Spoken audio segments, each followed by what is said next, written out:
Մաշտոցի պողոտա 15-ը հին երևանցիները հիշում են որպես Aeroflot-ի շենք։ Այս շենքի բնակարաններից մեկում ստեղծագործում է մի մարդ, որը թռիչքների հետ ուղիղ կապ ունի այնքան, որքան յուրաքանչյուրս։ Իսկ անուղակի Սամվել Երիցյանը վնագործ է, ջութակ պատրաստող եւ վերանորոգող վարպետ, երաժշտական գործիքների փորձագետ։ Արվեստանոցը երկու մասից է բաղկացած։ Փոքրիկ հյուրասենյակը ծայրեծայր լցված է թանկագին մարդկանց ապրեցնող օրերի հուշերով։ Սա 30-ական թվականներին Հայաստանում, Երևանում իրենց արվեստանոցներ հայրիկի Հակոբ Երիցյան, Շահեն Երիցյանի հետ համատեղ աշխատում էին։ Այս նկարի մեջ տեսնում ենք 1982 թվական համամիութենական մրցույթում ավելի երիտասարդ շրջան, կենտրոնում Կրիլովն է, ես, Չալգուշյան Հրաչիկը, Մարտին Երիցյանը։ Այս մյուս նկարի մեջ վերապատրաստման եմ եղել Ամերիկայում, Վահագն Նիկողոսյանի դպրոցը, ռեստավրացիոն, որտեղ աշխարհի տարբեր տեղերից գալիս էին։ Մեծ անուն հանած Էթիեն Վատլոյի արվեստանոցում նկարվել ենք, դա մոտավորապես 91-92 թվականն է, անցյալ դարի արդեն իրեն արվեստանոցում նկարել։ Սա իմ առաջի դիպլոմն է, Իտալիայում Կրեմենայում ստացված։ Կարող եմ ասել, որ ինձ համար ամենաթանկ սա էլ հուշամեդալն է այս գործիքի համար։ Հայաստանում ջութակաշինության հիմնադիր վարպետի Շահեն Երիցյանի թոռն է Սամվել Երիցյանը։ Նրա աղջկա որդին։ Ավարտել է Երևանի կոնսերվատորիան։ Աշխատել է Հայաստանի ռադիոյի եւ հեռուստատեսության պետական սիմֆոնիկ նվագախմբում որպես ջութակահար, հետո նաեւ կոնցերտմայստեր։ Համատեղում էի աշխատանքը գործիքաշինության հետ, եկավ մի պահ, այդ պահը ինձ հուշեց արդեն աղջիկը Սյուզի Երիցյանը, երբ որ արդեն հասունանում էր, պապիկի գործիքով նվագում էր, որի վրա ես էի նվագում, փոխանցեցի իրեն, եւ ես հասկացա, որ ինչ-որտեղ նաեւ երևի ստիպեցի, որ նվագելը արդեն ավարտվեց։ Սամվելը 3 դուստր ունի։ Ավագը Կարինեն դաշնակահար է։ Սյուզին Կոմիտասի անվան Լարային քարյակի երկրորդ ջութակն է։ Իսկ փոքրը Էվրիկան ֆրանսերենի մասնագետ։ Ոնց որ Արմեն Գեորգիևիչ Բուդաղյանը ասում, երրորդ աղջիկս, որը նորմալ մեծացավ, երաժիշտ դարձավ։ Այսպես։ Առաջին ջութակը պատրաստել է 1974-ին, երբ դեռ ուսանող էր։ Այդ գործիքը բախտվիճակվեց վաճառել կամ այն երաժիշտին, որը Կիրովականում ուսումնարանում սովորում էր։ Չկան մոտավորապես 40 տարի անցել, կուզենա այդ գործիքը տեսնել, բայց չգիտեմ, գոյություն ունի թե չէ։ Իմ լավագույն ուսուցիչներից իհարկե Վլադիմիր Պիլարժը, որի մոտ 2-3 անգամ եղել եմ, ես բավական նոր աշխատաձևերին կարողացա ծանոթանալ, չնայած մինչ այդ արդեն մրցույթների շատ հաջողություններ էի ունեցել։ 1990-91 թվականներին Սամվել Երիցյանն աշխատել է Փարիզում, Միշել Գլադիոյի արվեստանոցում։ 1993-ին փորձառություն է անցել Էթիեն Վատլոյի, Անդրե Լևիի երաժշտական գործիքների վարպետների արվեստանոցում։ 95-ին մասնակցել է Փարիզի երաժշտական սալոնին։ Ես Վատլոյի արվեստանոցում ունեմ մոտ 2 կվարտետ, Սաբատիայի արվեստանոցում 1 կվարտետ, իսկ բազմաթիվ երաժիշտներ, ովքեր ցանկություն ունեցել, իհարկե այդ բոլորը ի շնորհիվ Միշել Գլադիոյի արվեստանոցի։ Այնքան մեր կապ ուժեղ էր Միշելի հետ, որ ինձ հրավիրում էր 3 ամսով, գնում էր իրեն արվեստանոցը միասին իրար օգնելով, իմ գործիքները ներկայացնելով, պես ես Ֆրանսիայում մի փոքր ինձ ճանաչում եմ գործիքաշինության մեջ։ Վնագործ վարպետը զբաղվում է նաև ռեստավրացիայով։ Վերջերս վերականգնել է հայտնի իտալացի վարպետ Գվադանինիի հեղինակած մի գործիք, որով նվագում է ջութակահար Անուշ Նիկողոսյանը։ Ավարտին է մոտենում Անդրեա Գվարների պատրաստած մի ջութակի վերականգնողական աշխատանքը։ Մեր Հայաստանի կոլեկցիոն պահոստային գործիքն է, մեջի պիտակում գրված է Անդրեա Գվարների 1696 թիվ մահվանից 2 տարի առաջվա աշխատանքն է,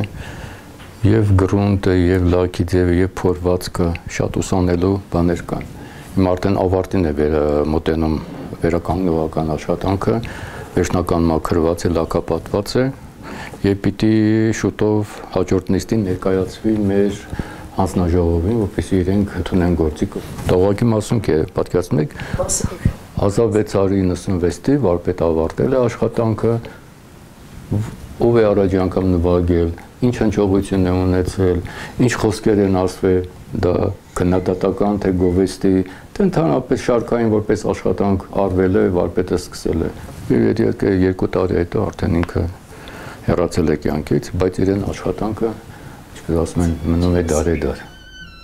Ջութակը հիմնականում պատրաստվում է եղևնի և թխկի ծառերի փայտից, որի կտրվածքի վրա երևում է ծառի տարիքը։ Վարպետն ասում է, որ գվարների այս ջութակի փայտը մոտ 200 տարեկան է։ Իսկ սա իր պատրաստած գործիքներից մեկն է։ Սա այն ծառն է, որ ես 1996 թվականին եմ կտրել ինքս, այսինքն ես անտառի աշխատողները և 5-7 տարի չորանալուց հետո նոր պիտի հաճախ գործիքներ են բերում, այստեղները ճակած է լինում, ասում են եղանակը չոր է ճակած։ Դա նպաստում է ճակելուն, բայց եթե ինքը հումքը փայտը լավ չի չորացել, այսինքն ժամանակը չի ազդել, նման բաներ լինի եւ լուրջ վարպետները միշտ հին փայտերով են զբաղվում։ Իսկ այս պարագայում, երբ որ ինքդ ես փայտը կտրում, անցնում են տարիները եւ դու ունենում ես մոտավորապես իմ փորձից ելնելով 150-ից 200 գործիքի փայտ։ Այսինքն դու այդտեղից չես մտածում այդ փայտի բնավորությունը գիտես, մնում է քո շնորհքը գումարես, ժամանակ հատկացնես եւ ստեղծես իմ պատկերացմամբ արվեստի գործեր։ Տեսեք, սա 10 թվականի պատրաստած է, մինչև հիմա ես լինում եմ պահեր, երբ որ ես անպայման նորից աշխատում եմ։ Լինում, այսինքն այնպես չի որ ավարտվեց, սա վերջ։ Ես ավարտում եմ, հետո սկսվում է այդ մյուս մշակման օրերը, երբ որ մի քիչ հենակն ես բարակացնում, մի քիչ հենակն ես փոխում, մեջի հոգին ես շարժում ռադիոալեկի նման, լարերն ես փոխում, որ տեսնում ես, որ այս գործիքի մաքսիմումը այսքան է։ Սա արդեն ավարտվեց։ Իհարկե արվեստում ոչ մի բան չի ավարտվում։ Միգուցե կանցնի շատ ժամանակներ, ինչ որ մեկը ինչ-որ մի բան ձեռք կտա։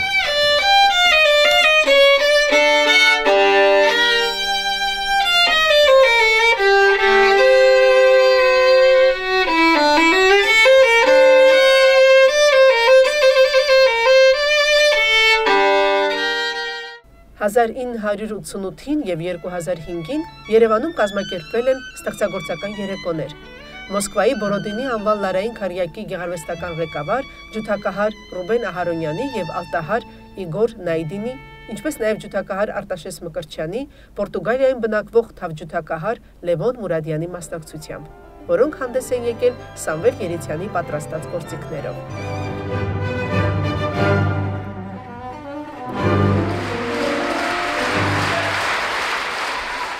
Վարպետը 2013-ին արժանացել է Մշակույթի նախարարության ոսկե մեդալին, իսկ 2014-ին ստացել է Հայաստանի արվեստի վաստակավոր գործչի կոչում, որն առաջին անգամ է տրվել վնագործ ռեստավրատորի։ Կովերի աշխատանքը։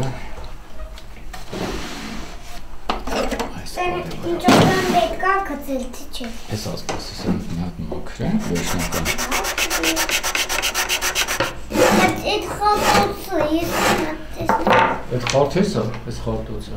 Մեկ այն խարտոցն է, այս խարտոցը։ Սա տակն էին պահում։ Տակն էր պահում, տենց տաշում էր։ Չի տաշում,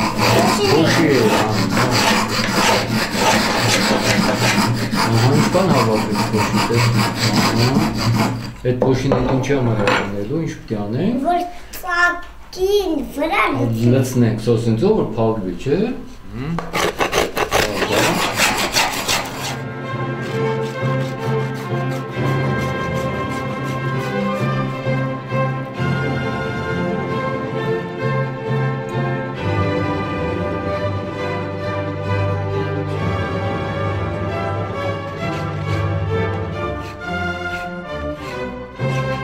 Դավիթը Սյուզեի ավագ որդին է, երազում է և մարդկանց, և գործիքների բժիշկ դառնալ։ Պես ես համարում եմ ինձ երջանիկ, երկու թոռնիկներ, եթե Աստված տա և շնորհք ունենան, հետագայում միգուցե շարունակեն իմ մասնագիտությունը։ Դա միայն ժամանակը ցույց կտա։ Մեր բոլորիս մեծերի ցանկությունն է, որ շարունակող լինի։ Մնացած արդեն կորոշեն իրենք։